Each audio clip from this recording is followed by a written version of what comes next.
We're four friends who live across the globe and share a love of Bon Appétit's YouTube channel. So we came together to bring you our thoughts on what BA serves up. And try our hands at recreating their dishes. Welcome to Pod Appétit!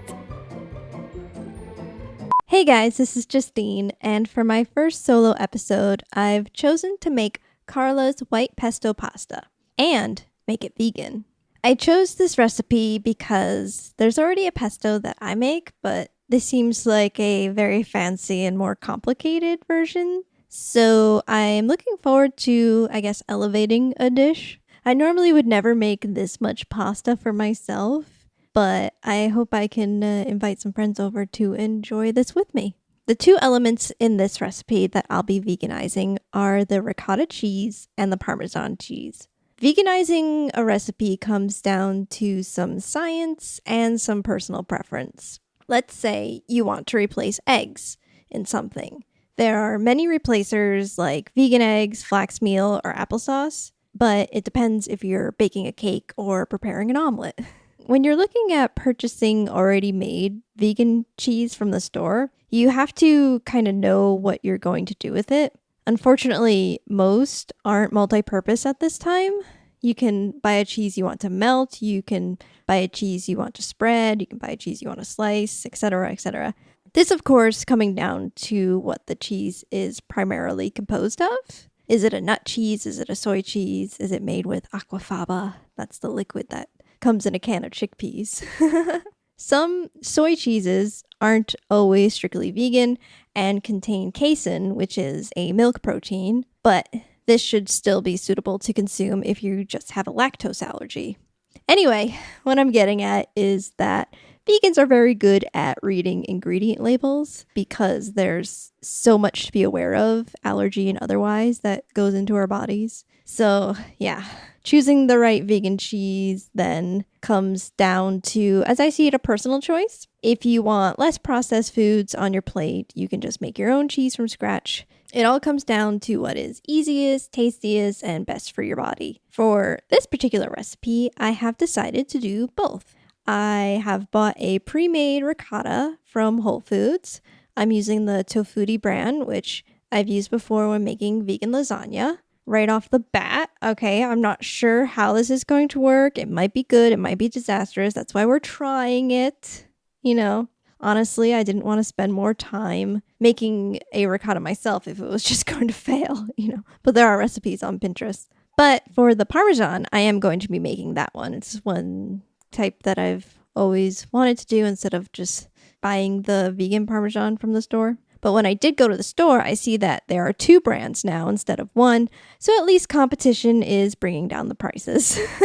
I do have some store-bought Go Veggie Parmesan in my fridge that I regularly use on my pasta dishes. The Parmesan that I'll be making today will be cashew-based. And I thought this worked as the recipe already has walnuts in it. And I didn't think it would be bad to complement that nutty flavor. Who knows? The other thing that appealed to me with making the Parmesan is that includes nutritional yeast, which is very yummy, cheesy flavor in and of itself, but also contains vitamin B12. Note, not all brands are fortified with B12. Check your brands that you buy. Anyway, folks who don't consume animal products can be deficient in B12, so it's always good to use a product like this or plant milk that are B12 fortified in your cooking, so you don't die or something. Side note, if you can't do yeast either, Minimalist Baker has a yeast-free cashew parmesan recipe on their site now. This recipe that I'm using today has 1 cup cashews, 4 tablespoons nutritional yeast, a large pinch of salt, and 1/4 a teaspoon of garlic powder. And you just blend it all in a food processor and it should yield 1.5 cups. And that's a whole other thing that I'll be getting into later, the conversion of ounces and cups and stuff like that. Oh my goodness. I'm not an expert like Meg and LJ, although I know LJ has her problems with the US metric conversions. I'm sorry. We all have.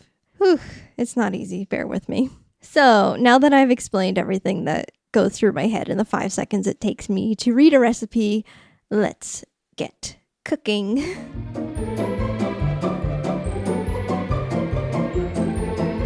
Okay, guys, so I am now recording in my kitchen, which is something I've never done before, and I'm feeling very anxious about this. I feel like I'm just going to be recording all these mistakes that I'm making, but that's inherently not true since I'm editing this episode and will make myself sound great. So I should just think of that and stop being nervous.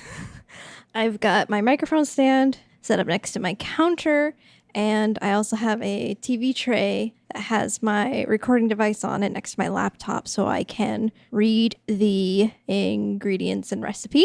Things that I did pre-set up, I put the pot with water on the stove. I haven't started boiling yet, and I've taken out my food processor just to lug the things around the kitchen pre-recording setup.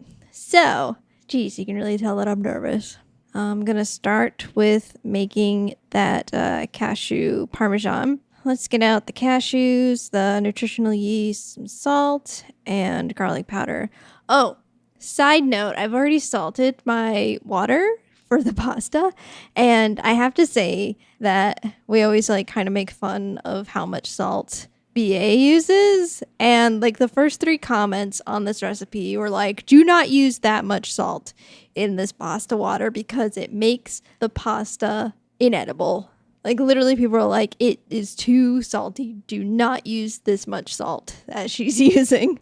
So I am not using as much salt as Carla used. Sorry, but that's the least of the adjustments I'm making. But anyway, here's 1 cup of cashews. Ooh, too much. Take it back. It's like $8 to buy raw cashews. But I now have 2/3 of the bag left to make something else. I'm going to have to buy some more nutritional yeast. I love that you can get nutritional yeast at Trader Joe's now. Before, I used to only be able to get it at Whole Foods in their bins of nuts and seeds and whatever, by the bag, by the pound sort of thing. But now you can buy a package at Trader Joe's. And although I know the packaging is different, you can't recycle that, it's way more convenient for me to get all my stuff in one place. A large pinch of salt. I just guessed. And I got some salt on the counter. Ugh, I hate making a mess. Ooh, I found a rogue cashew on the counter, so I'm just going to eat it. 1/4 teaspoon garlic powder.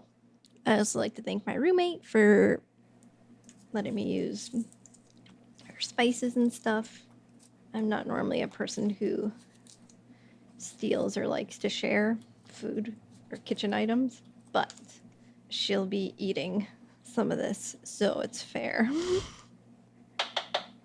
Okay, I am going to pulse this until it becomes a fine meal. And also a fine meal.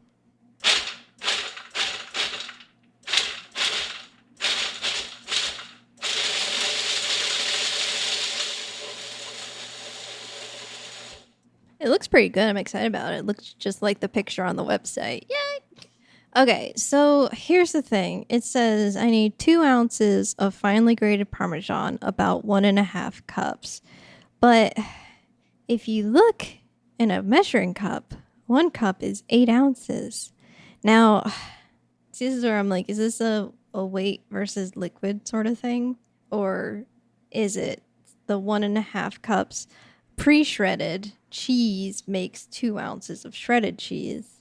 I am brain lost on this. If anything, it's not bad that I made a whole ton of Parmesan cheese.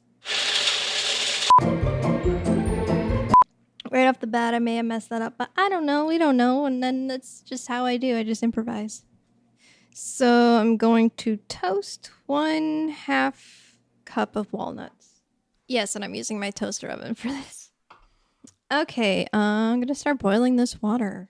Okay, preheat the oven, did that. Toasting walnuts, 6 to 8 minutes. Let cool, finely chop. Bring large pot. Generously salted water. Okay, vigorously mix walnuts, ricotta, lemon zest, garlic, oregano, and Parmesan in a large bowl until well combined. Okay, here's the other thing. I'm not using fresh oregano. Well, then I would have to figure out what to use oregano for and other things. That's the thing. If it's not on top of the recipe that I'm normally going to go for the dried spice over the fresh spice. And I know that the dried spice you use less.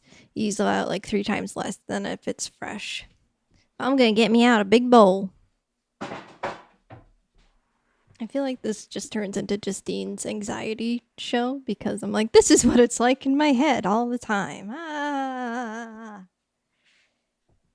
Yeah. I do a lot more baking, so I'm a lot more secure in that. Okay, I got out my 4-ounce. Wait a minute. To measure this now, too.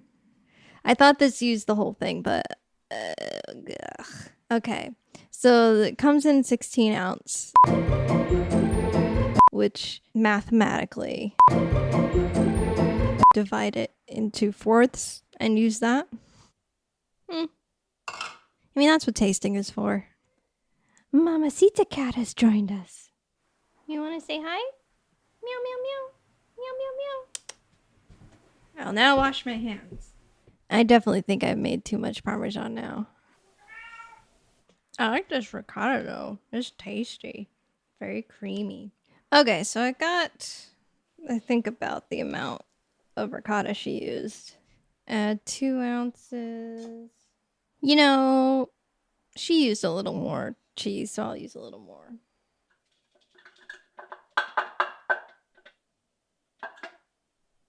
Okay, so my walnuts have been toasted, so I am going to finely chop them to the best of my abilities.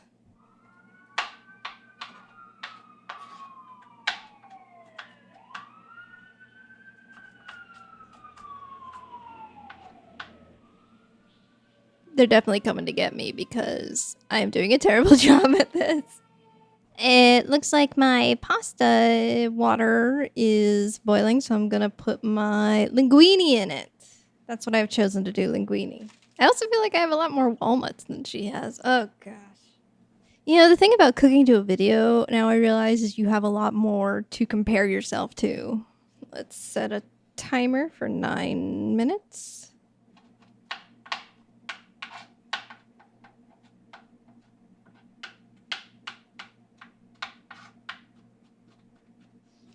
You know, Carla talks about trust a lot in the recipe, so I feel like I need to give into that and also be like, yeah, I made mistakes, but it's also my first time making it or my first time doing anything like this. So now I know for next time.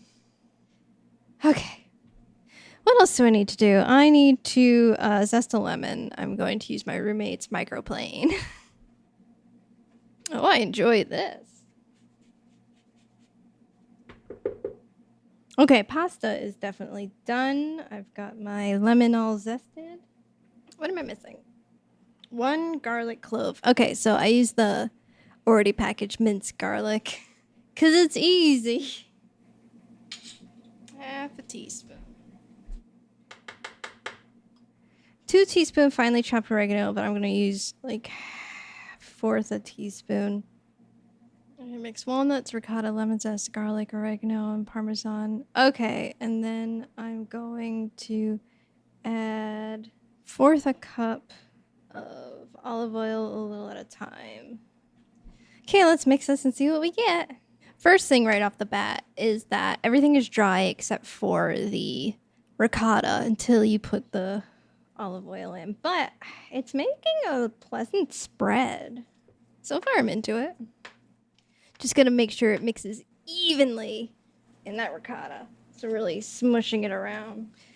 Okay. Season pesto with salt and pepper. That I can do.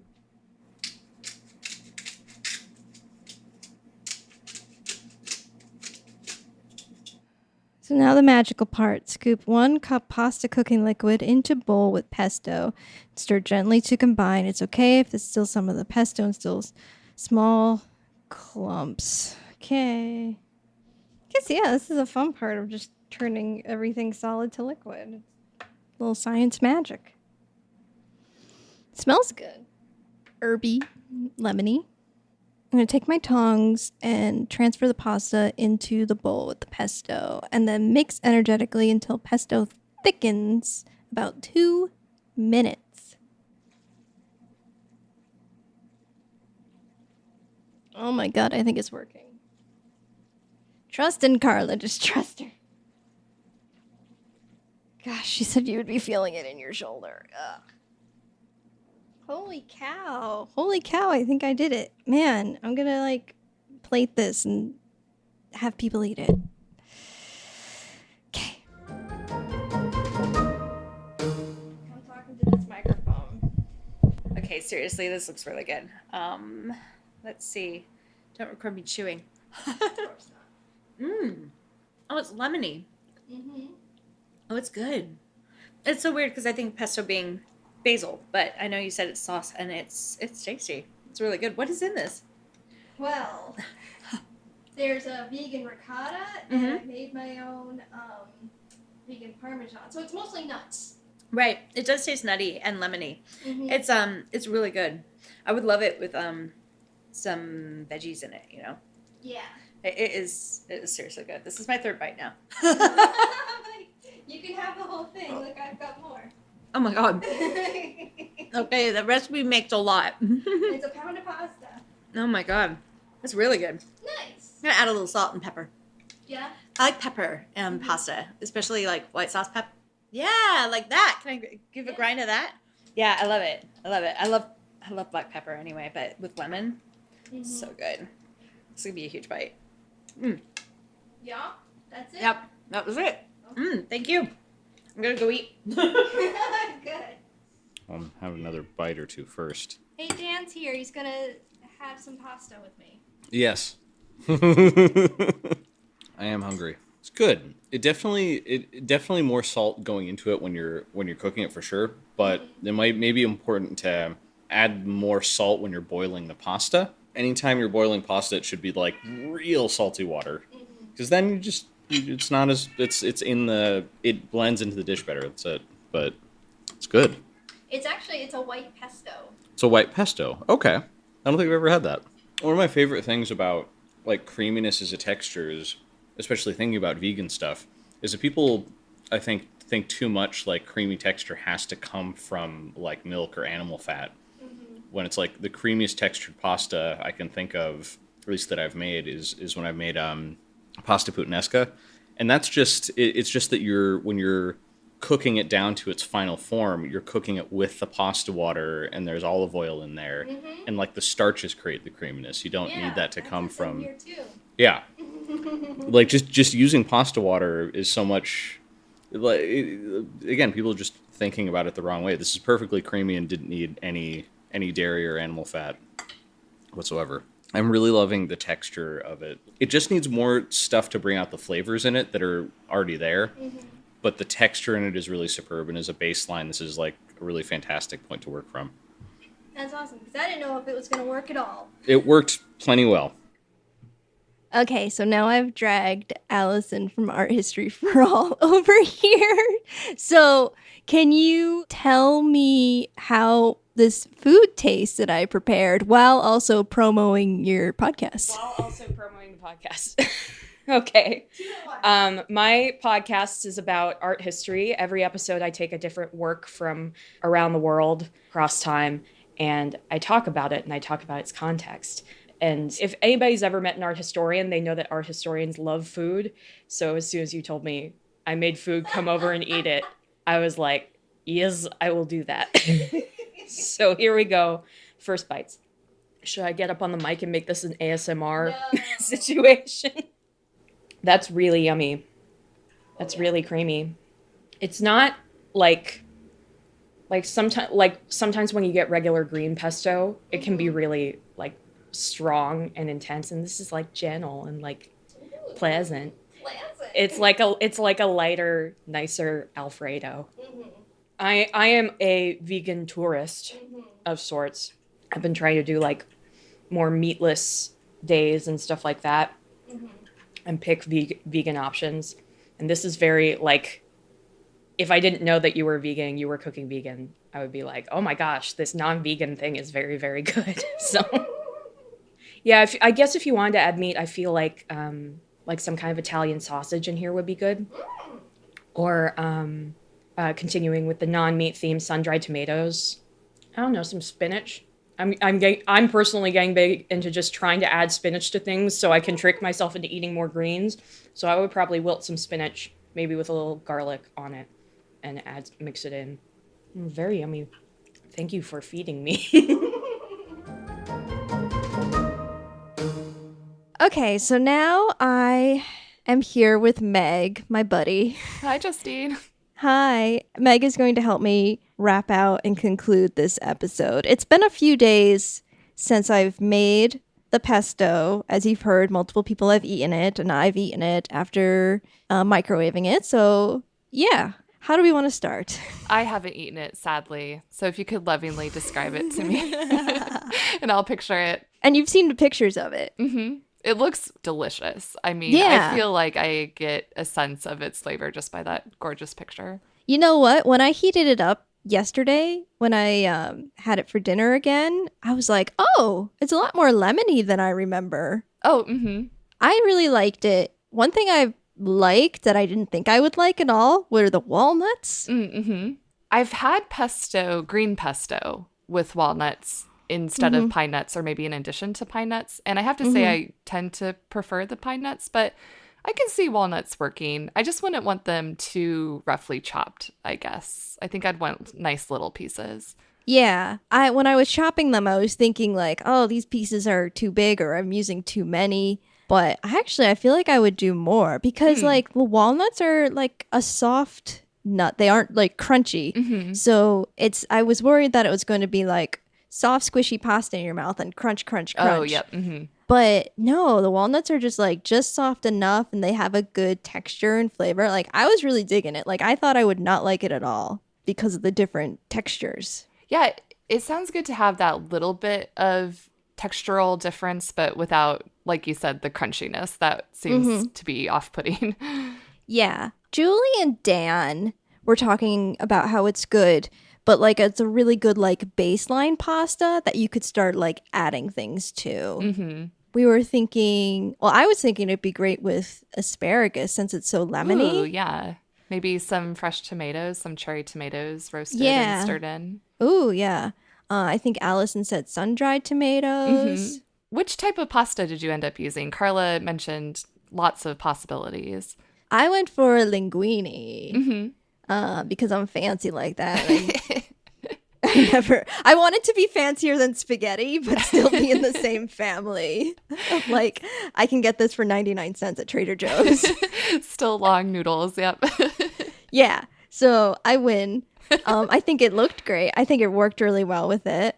For the amount of cheese in it, I know that I use vegan cheese, but if you're using nutritional yeast still tastes cheesy. But for the amount of cheese that's in the recipe, I don't think that the sauce tastes cheesy.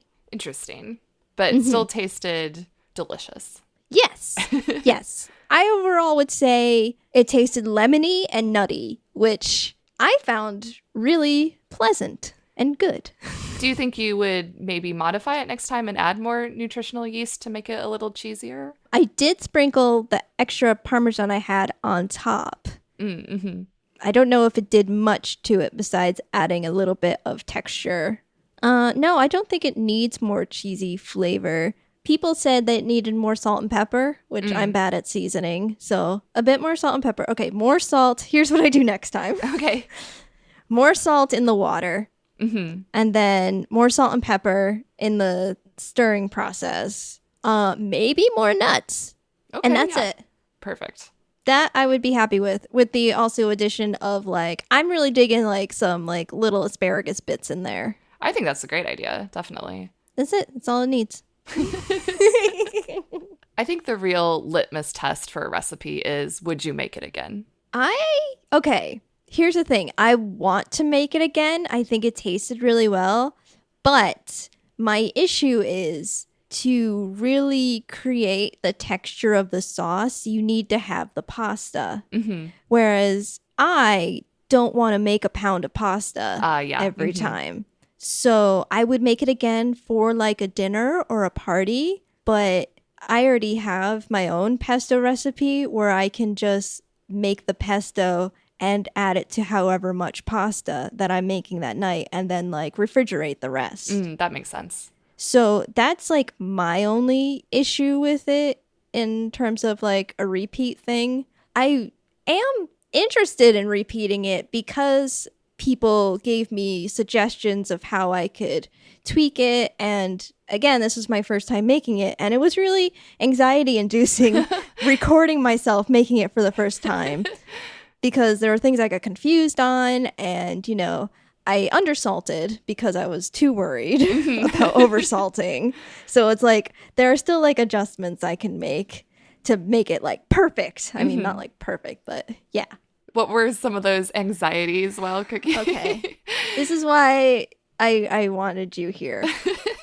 I'm here for you. Please, thank you. You're the expert. I was confused because, and I know I feel really weird about being like, I'm going to sound dumb to everybody. You definitely won't. Because some things in the ingredient list are measured in cups.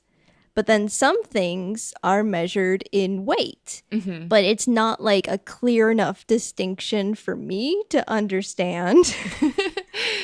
And plus, I don't have a scale. I personally think that's a little unfair if they're going to be mixing and matching measuring systems within the same recipe, because as Americans, we're very used to the cups system. Yeah. And it would definitely throw me for a loop too if all of a sudden it was like, oh, wait, I need to weigh stuff in here. But yeah. I do have a food scale. I would recommend it. You can actually get a really good one, really cheap, only about $25. In fact, I'm 99% sure this is the scale that the test kitchen uses. Like I've peered into videos and tried to see, but it's the Escali Primo food scale.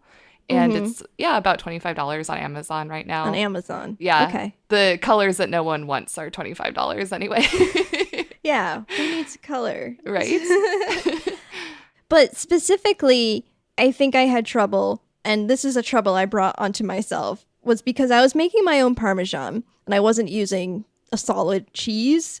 Whereas I think they measure the solid cheese. They give you the measurement of the solid cheese, not like the measurement of the grated, or they give you both. That's the thing. I'm still like, if you read the line, 2 ounces finely grated Parmesan, about 1.5 cups plus more for serving. 2 ounces is not the same as 1.5 cups.